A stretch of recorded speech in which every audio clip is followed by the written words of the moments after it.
My name is Don Parkinson, and I work with Atkins Realis as a Senior Engagement Specialist. Joining me today is my colleague Ange Brooks, Senior Technical Lead on the Northern Roadlink Project. Today we are going to talk about the selection of the preferred corridor.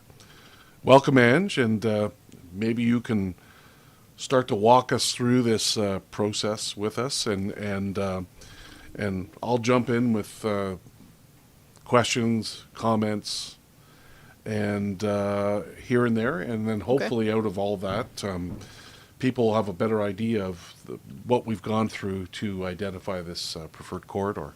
Okay, so the evaluation of corridor alternatives is actually a 7-step process, which sounds confusing, but we're going to break it down to make it simpler. Because it's not as confusing as it sounds. So the very first step is looking at the strengths and the weaknesses, as well as the opportunities that each corridor offers. And then we also look at potential negative effects in this stage. The second stage is when we start to look at the multi-criteria analysis, which is basically looking at many considerations when deciding what would be the preferred corridor. These layers of information represent different factors, for example, caribou use areas or fish habitat. And then we use these to test each corridor options using specialized software. And then once testing is done, a preferred corridor is identified based on those results. And then we'll take the results to the Indigenous communities and the stakeholders to finalize the selection. So the process, Ange, is not just it's not just all computer. Correct. Right? It's so the computer's used to mash through all of these data and come up with a suggested preferred corridor, and then there's consultation with communities and stakeholders beyond that. Is that? That's correct. Yeah, but like I said, so the very first step we do is what's called a SWOT analysis, and that's the strengths, weaknesses, opportunities, and threat analysis for each corridor. And this is the very beginning stage, and this is how we arrived at our current corridor options. Yep. So that's just the first step. And then from there, we identified many different corridor options, like different combinations of segments, right? And that's still using the SWOT analysis. And then from that, it's your first step. So the second step is identifying the different criteria that we're going to use. And that's not done by computer. That's done by subject matter experts. Yep. So specialists in biology, engineering, different fields, right? Right. Yeah. Yeah. And figuring out what we want to use as the factors is just the first stage in that multi-criteria analysis. So criteria basically are the things that you're considering when you're looking at each of the preferred options, right? Right. Okay. Yes. So the factors are kind of like the broad categories. Okay. So we've got 5 different factors. Things like socioeconomic, the biological environment and physical environment. And then under each one of those overall umbrellas is where we have the criteria. So for example, under biology, we've got caribou, wolverine, fish, etc. So we have a bunch of different criteria under each factor. So like factors is like the overall sort of general category, and then within that you've got Right, yeah. So imagine a flow chart. So you'd have the biological environment, and then you have all the other factors. Yep. 6 or 7, or I can't remember exactly how many, but that. And then underneath the factors, we further break it down into indicators, because the software requires data that's quantifiable. Yeah. So it needs to be measured. It can be measured. Yeah. Yeah. So it's either an area or a linear distance. Yeah, because So at the core, just to take it back a bit, the software we're talking about is basically GIS software. It's Correct. specialized software that looks at spatial data, map data. And so these map data, because it's on a map and it's to scale, it allows you to do those measurements of distance and area, and well, you could do volume measurements too. Oh, you in could, some yeah, absolutely. cases. Yeah. So that's why each of these layers, where possible, it's translated into some sort of map layer, right? Yeah. That can go in, and then the software crunches through all this stuff. Correct. Okay. Yeah, because we can't have subjective data where, it's just something like this is better versus this is worse. Worse? Oh my God, I can't even talk. But yes, it has to be something that the computer can work with. Yeah, and again, that's why this process is not just all computer based, right? Like, Correct, yeah. Because that's objective. That's when we say objective, we're talking about measurable ways of determining something. When people provide their opinions on different routes, sometimes those things aren't measurable, right? So they're what you call subjective, right? Right. So that's what we're talking about, and that's why you do both the computer work to grind through all these data, and you do the consultation with community members Yep. and other stakeholders. Yeah. So yeah, I was going to say that the factors are basically the valued components Yeah. within the project, and then the criteria. So just to back up again here for a sec, Ange, the valued components are the things that you're thinking about and considering in the analysis, right? Like the things that are important to Yeah. the project. Yeah. Yeah. And they're identified by not only community members, stakeholders, but also by the technical teams. Correct. Right? Yeah, yeah, And the so- government regulators too. Exactly. Yeah. Everybody. So those were identified really early in the project. At the very beginning, everybody agreed that these are our factors, the valued components, and then we're carrying them forward into this alternatives assessment. But there's always been an opportunity through this process for community members or for others or for stakeholders to suggest other valued components, right? Other things to consider as part of this process, correct? Yes. Every time we've had an open house or a live stream Yep. or a radio show, we've always asked for input. Yep. And we take that input into consideration at every step along the way. Okay, so now that we have our factors and our criteria, now we have to figure out what the indicators are. So this is further breaking it down. And so an indicator is things that we want the model to consider in the data analysis. So, for example, water bodies like lakes or rivers. The indicator would be how much length of a river is being affected by a particular crossing, or the area of a lake or a wetland that's being affected. That's what we mean by an indicator. So if the road goes over water, there's a bridge or a culvert or something, then underneath that road where water sits, that would be the affected area That's correct. for the purposes of the software. Yeah. Right? Okay. Yeah, and we take a buffer also, Okay. right? Yeah. It's not just the area; it would be like an upstream and a downstream limit. Yeah, that makes sense. as part Yeah. of what may Yeah. be affected. Now, what about like riparian areas? I guess they get captured in that too, would they? They do. Yep. Those are the areas beside the watercourse. Right, the essentially, areas right? where there's vegetation on either side of a Yep. water body. Yes, Yep. they're also included in that. Okay. Yep. So after we have our factors, our indicators, and our criteria, then we move on to weighting and scoring. And this is just figuring out, maybe some of the criteria, the indicators are more important than others. Like they've been probably identified by a community. Yep. For example, caribou.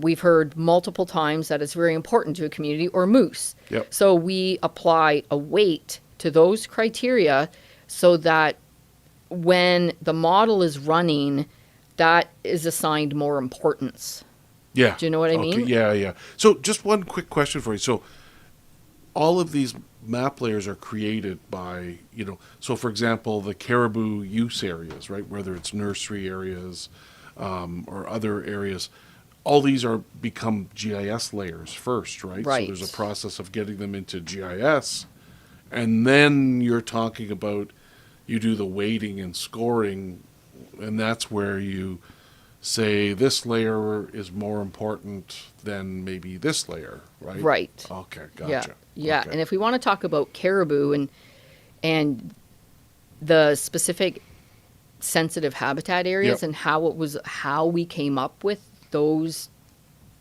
spatial areas on the map, we used information that was existing already from the province. Yep. We did our own collaring program, Yep. caribou collaring program. So we have all of that data that we've had over almost 3 years. We have additional data from the Ministry of Natural Resources and also from Environment Canada.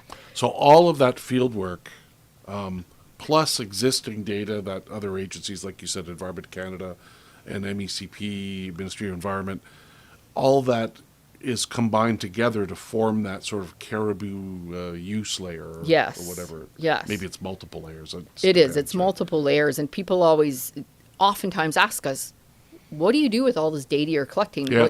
How do you do that?" Well, this is what we do. We take all of the spatial information we have over 3 years of our callers, and we put all of those data points Yep. into GIS, and it comes up with a map showing areas of caribou concentration, if you will. Sure, yeah. And then we know that if it's during the winter period and we see them congregating in specific areas, well, that's very important winter habitat. And then we can see where they also go when they're calving. So we can Yes. figure out where those areas are. So imagine, I guess, from tracking the caribou, right? You get all these little, like you said, these little data points. So our teams, our experts look at these maps, and then, like you said, if it's in winter, if it's in summer, they can identify the different use areas based on the density Exactly. and the distribution of these points that Yes. were collected. Okay, Yeah. gotcha. Yeah. It's pretty fascinating, actually.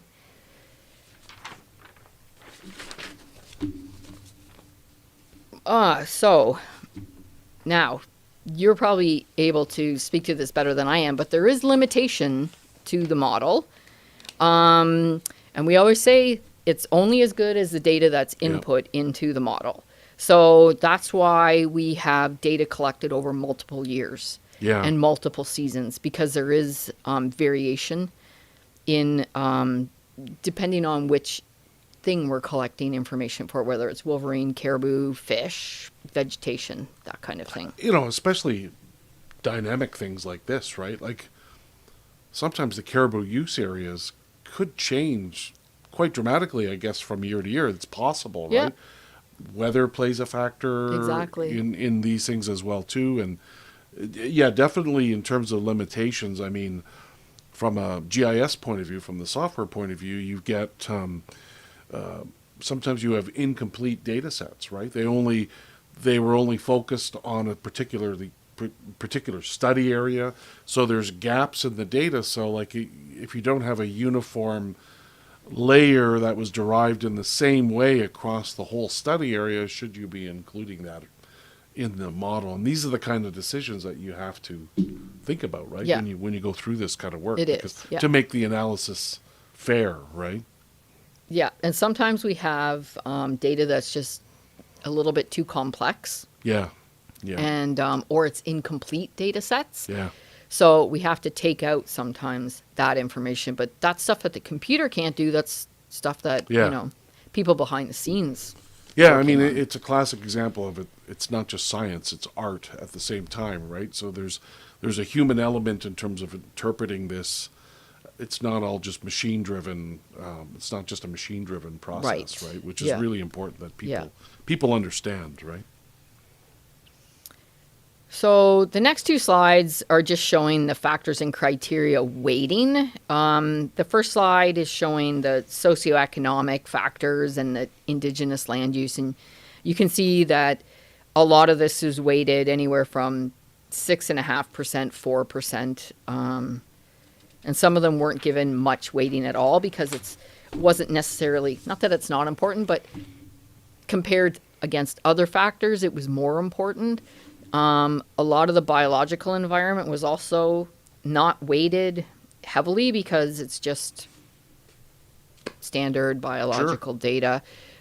Caribou was weighted. It's not actually shown on this slide, but it was weighted fairly heavily because it's such a sensitive species from a species at risk point of view, but also for the communities. It's important.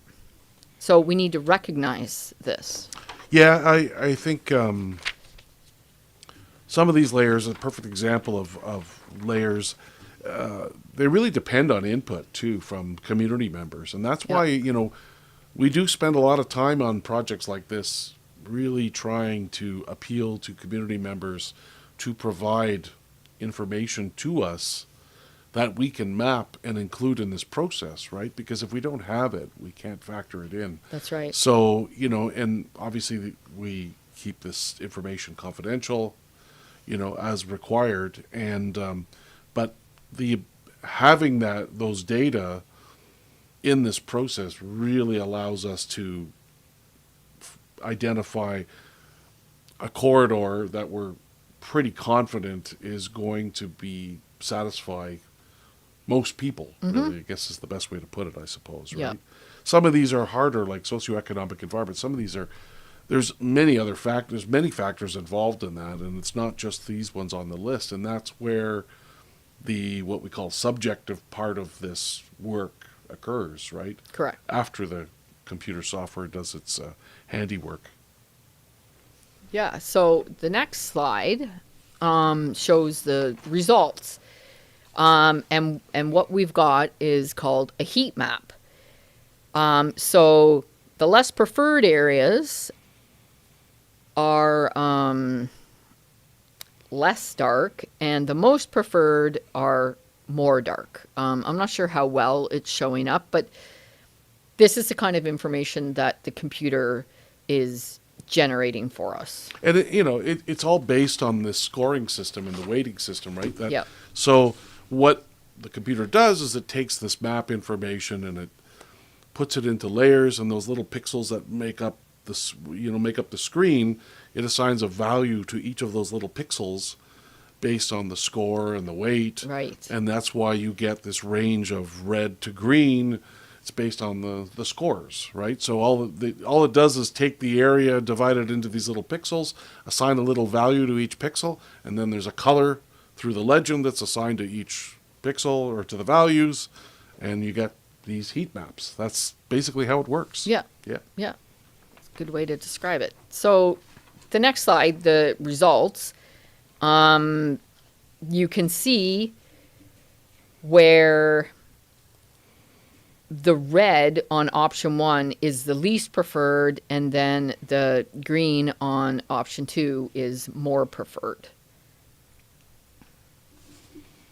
Yeah, and we see the different factors along the side. Yes, there, and were you can talking see about the before. scoring. You can see all the numbers in the red are ranking higher, and that's why it's less preferred. So that means it has more, I don't want to say negative, but it has more sensitivity to it. Yeah, more sensitivity, whether it be right in any biological of those environment factors. sensitivity, Exactly. or physical sensitivity. Yeah, and it's not always biological. It could be indigenous values. It could be indigenous are in that values as area, well, so we too. want to avoid that. But I mean, the interesting thing about this process is, it's we're not completely reliant on it, like I was talking about. But it allows you to crunch a ton of data together, and it's transparent, right? It's open. It's there. Like, here's our scoring system. Here's our weighting system. Here are the results. So they're there. This is nothing. There's no black box here. Nope. It's all out there. Yeah, That's we could really we could important. show the entire corridor. In this presentation, we're just showing specific areas and for specific factors and indicators. So the next slide is just giving an example for the Indigenous land and resource use layer. It's just yet another heat map. And again, that that layer was derived from input, based on input from community members. Right. Yeah.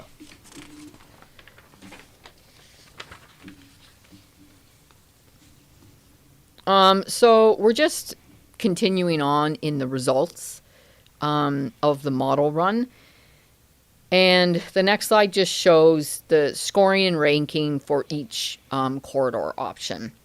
And you can see in the little boxes at the bottom of this table, we have 6 different corridor options.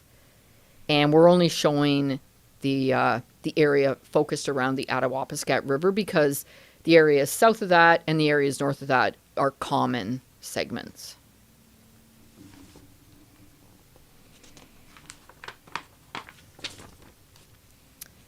So speaking of the Attawapiskat River, that's the next slide. And it's showing the location for the preferred corridor based on the results of the model. And the preferred corridor in this case is the western The west. crossing. Yeah. Yeah. Corridor West, or what was the name of it Yeah, again? I think it's called Corridor West. Corridor West. Yeah. Okay.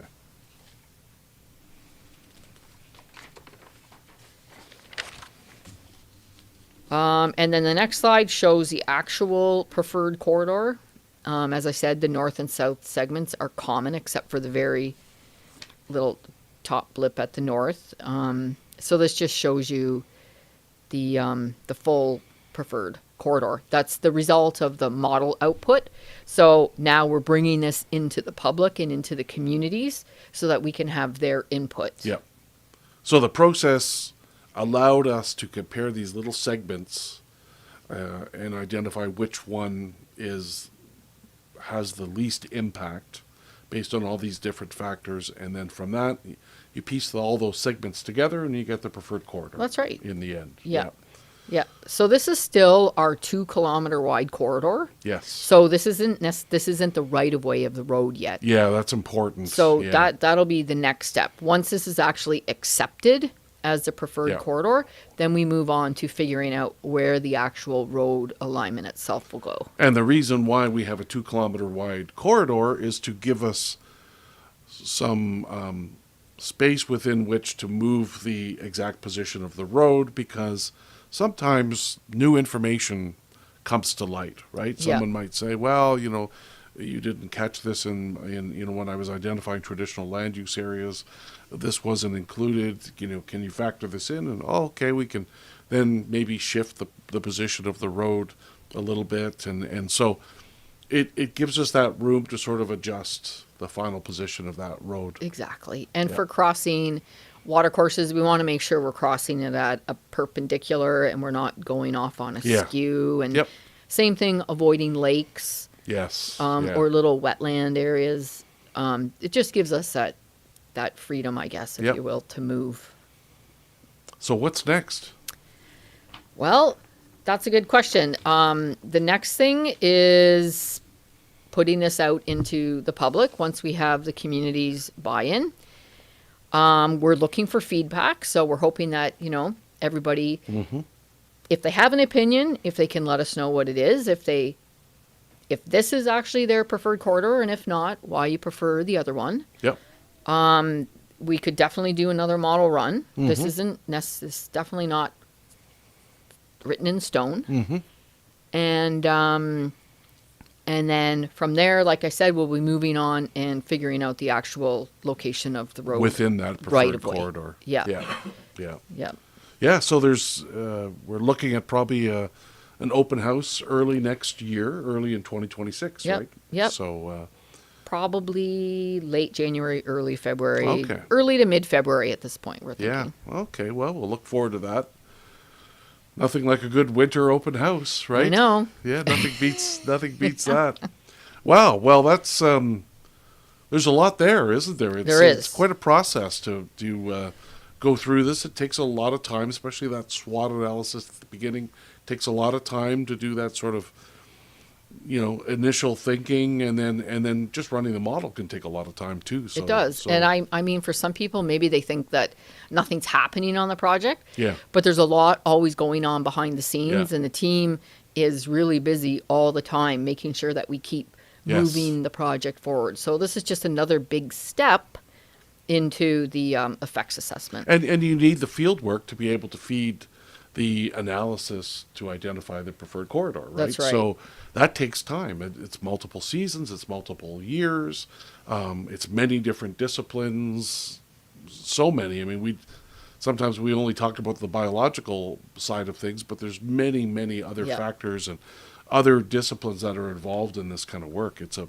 very sort of multidiscipline study that occurs over a number of years, right? So, wow. Well, that's good. Thanks, Ange. You're welcome. Great explanation of the preferred corridor selection process, and this should really help people understand the process better. I hope it does. I mean, if people still have questions about it, they can definitely get in contact with us through the website. Just look for the email address to contact us, and we're happy to respond to those any questions you might have. Absolutely. Again, it's a big process, a lot of information to grind together and end up with a preferred corridor from. This isn't the end. We've got more to go on this. We also have on Monday, December 15th from 2 to 3 p.m., if I can do a little plug for it, we have our annual NRL Christmas radio show, which is on the Wabate Radio Network, which is always very fun, chaotic, lots of interesting music and irreverent comments by sometimes the technical people that are behind the scenes here. And so we're looking forward to that. That'll be on Tuesday, so please don't miss that on Wabate Radio. And we'll continue in that. We will talk about the preferred corridor selection process again, but maybe not as seriously as we talked about it today. So thanks, Ange, and we will see you all again soon.